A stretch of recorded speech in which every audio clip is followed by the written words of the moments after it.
on faith in life. Faith. Faith in life. Faith in life. ಬಾಳಿಗೊಂದು ನಂಬಿಕೆ ಅಂತ. Okay.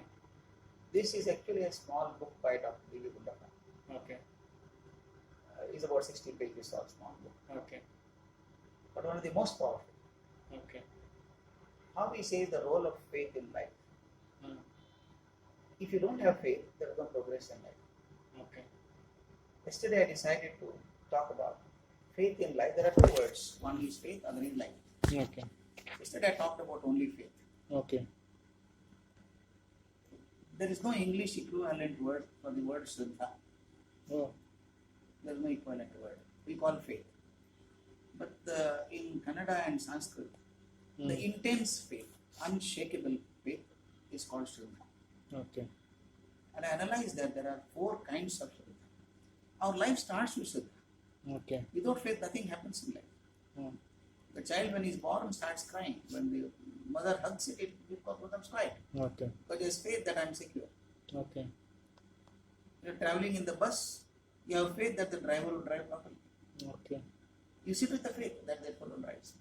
You go with a helmet on a motorbike and you want to keep it there and there's nobody there. Mm-hmm. And the boy is standing. They said, I'm watching the motorcycles, you can keep the helmet and go.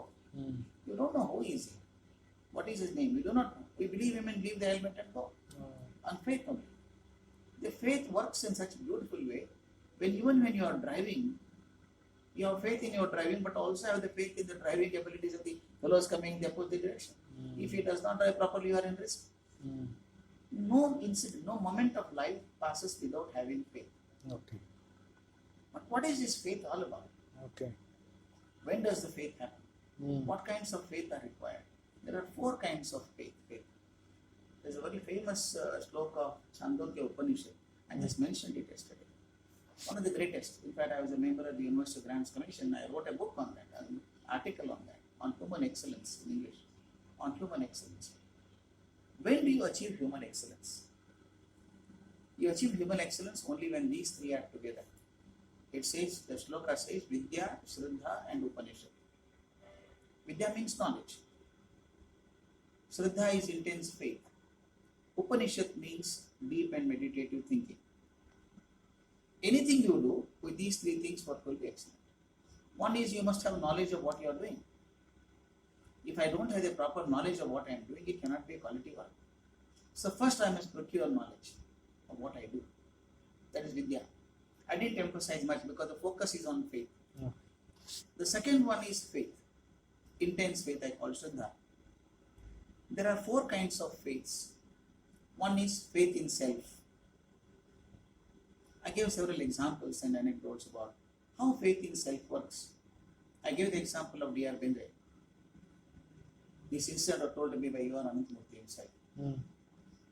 A German scholar came to Bangalore. He was a deep student of Aurobindo philosophy. He asked Ananthamurthy, you know anybody in India who is authority on Aurobindo philosophy? And if he is a poet, it is still better. Or a writer, still better.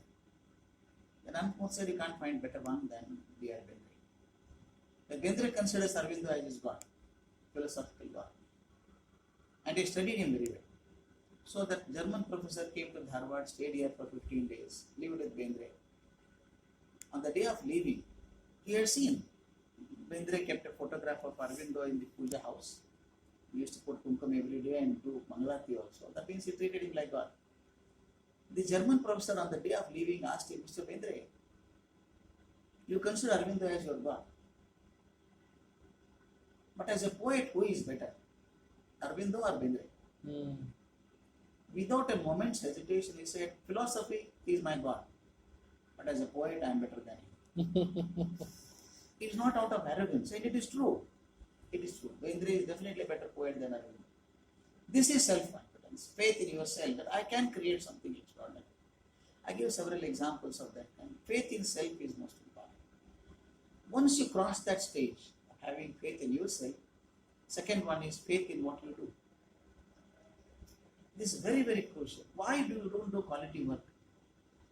Is because we don't believe in what we are doing.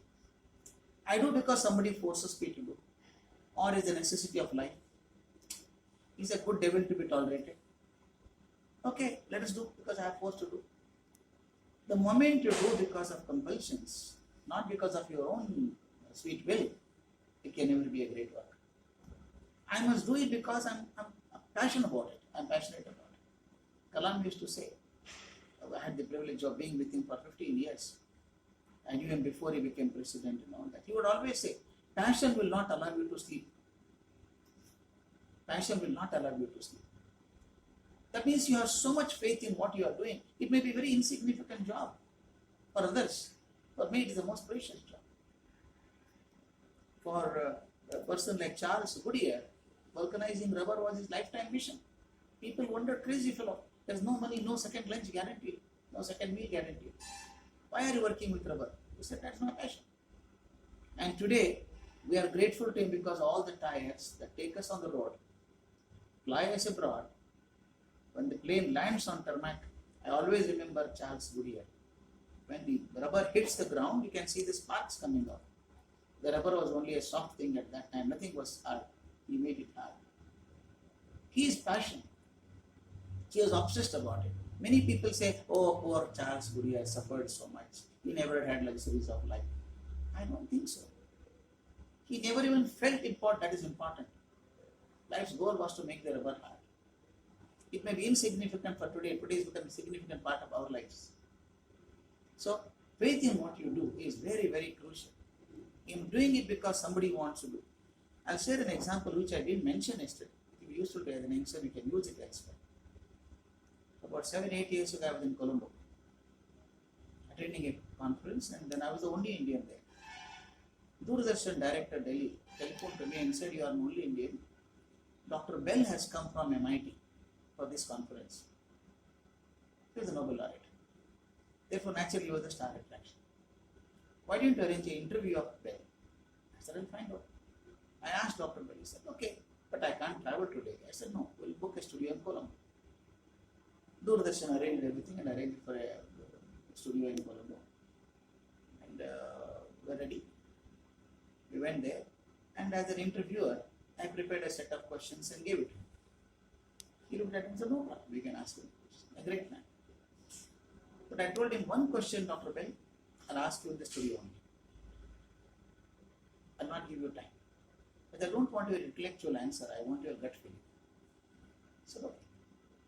Interview went on beautifully, no cuts. Just 2 minutes before the interview was to close, I asked him a question. MIT, one of the topmost universities in the world. For the last 40 years, it has remained on top of the chart. If you take the top 5 universities, MIT is always there. What is the secret of your society? Achieve success is not difficult. To sustain it for a long time is really a challenge. How is that you maintain? What is the secret of your society? Don't tell me 10. One reason you think is outstanding, because of which MIT is on top. Can you tell me? He paused for half a second and blinked and told me, yeah, I'll tell you. The strength of my society as I see is to work without supervision. To me, that summed up everything. Well, coming back, I asked him, Dr. Bell, you gave a lovely answer. He told matter of fact, what is so lovely about it? Whom do you watch? You watch only prisoners and criminals. My people are not criminals. You don't have to watch them. They do because they want to do it. This is the most beautiful part of a successful story. My work becomes excellent because I want to do it, not because I want to satisfy my boss.